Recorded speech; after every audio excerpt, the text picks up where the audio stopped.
जय मसीह। आज 29 डिसेम्बर 2020 तदनुसार 14 पौष 2077 मंगलबार। आज हामी माथिल्लो कोठाबाट हेर्नेछौँ। आजको शीर्षक छ उदार छनौट। आज हामी परमेश्वरको वचन एफिसी 2 को 1 देखि 10 सम्म पाठ गर्नेछौँ।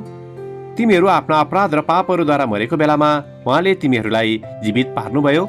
यिनैमा यस संसारको रीति अनुसार र आकाशको शक्तिको मालिक अनुसार अनाज्ञाकारिताका सन्तानमा अहिले काम गर्ने आत्मा अनुसार तिमीहरू अघि एकपल्ट चल्दै थियौ। तिनीमध्ये हामी सबै पनि शरीर र मनका इच्छा पूरा गरेर आफ्नो पाप स्वभावका लालसामा अघि जिउँदथ्यौँ र बाँकी मानिस जस्तै हामी स्वभावैले क्रोधका सन्तान थियौँ। तर परमेश्वर जो कृपामा धनी हुनुहुन्छ, उहाँले आफ्नो महान प्रेमद्वारा हामीलाई प्रेम गर्नुभयो। यसकारण पापमा हामी मरेको भए तापनि उहाँले हामीलाई ख्रीष्टसँगै जीवित पार्नुभयो। अनुग्रहबाट नै तिमीहरूले उद्धार पाएका छौ र उहाँसँग हामीलाई उठाउनुभयो अनि स्वर्गीय स्थानहरूमा ख्रीष्ट येशूसँग बसाल्नुभयो। यो चाहिँ ख्रीष्ट येशूमा हामी प्रति उहाँको दयामा आफ्नो अनुग्रहको असीम सम्पत्ति आउँदा युगहरूमा देखाउनलाई हो। किनभने अनुग्रहबाट विश्वासद्वारा तिमीहरूले उद्धार पाएका छौ र यो तिमीहरू आफैबाट होइन, यो त परमेश्वरको वरदान हो, कर्महरूद्वारा होइन, न त मानिसले घमण्ड गर्नेछ। किनकि हामी असल कामहरूका निम्ति ख्रीष्ट येशूमा सिर्जना गरिएका उहाँका हातका सिप हौँ। हामी ती बमोजिम हिँडौँ भन्ने हेतुले परमेश्वरले पहिलेबाटै ती तयार गर्नुभएको थियो। आमेन।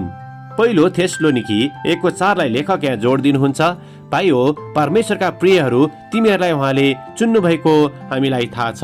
आमेन। लेखक आफ्नो अनुभव र विचारलाई यहाँ यसरी प्रस्तुत गर्नुहुन्छ।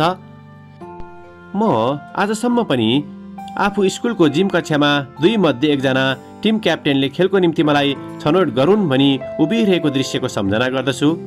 त्यहाँ एकपछि अर्को गर्दै अलि फुर्तिला सहभागीहरू छानिएका थिए र अन्तसम्म छानिने आशामा म त्यहीँ उभिरहँदा कसैले मलाई छनौट गरेनन्। तर केही बेरपछि एकजनाले मेरो नाम बोलाए, किनकि त्यहाँ खेल्नको निम्ति अरू कोही बाँकी थिएनन्। कहिलेकाहीँ भने म सधैँ जसो अन्तिम छनौटमा पर्दैन थिएँ। यदि मेरो मिल्ने साथी टिम क्याप्टेन भएको खण्डमा उसले मलाई मेरो खुबी जस्तो भए तापनि सुरुमै छनौट गर्दथ्यो।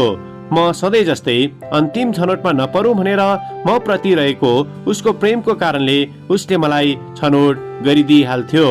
त्यसैले एउटा त्यागिएको भावनाले ग्रसित नहौँ भनी म उसको निम्ति एउटा उदार छनौट भएको थिएँ। परमेश्वरले पनि मलाई यसरी नै छनौट गर्नुहुँदछ। परमेश्वरको छनौट मेरो सिप, खुबी अथवा व्यवहारको आधारमा नभई उहाँको उदारताबाट आउँदछ। मेरो धेरै कमजोरीको बावजुद पनि त्यो उहाँको प्रेमद्वारा आउँदछ।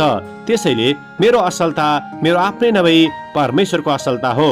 अरूहरूलाई निहाल्दा म स्वयंले पनि यो कुराको ख्याल गर्नुपर्ने हुँदछ, किनकि परमेश्वरको नजरमा हामी सबैजना उदार छनौट हौँ। परमेश्वर प्रेमिलो हुनुभएको कारणले गर्दा हामी सबैजना छानिएका हौँ। हामी असल भएको कारणले मात्र होइन।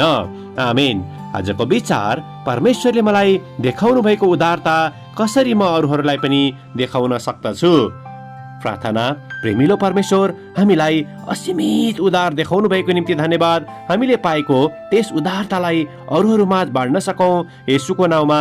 आमेन। आजको लेखक शिर्ला एन्डेस, इन्डियाना, अमेरिका। आजको प्रार्थनाको विषय तिरस्कृत महसुस गरिरहेका मानिसहरूको निम्ति।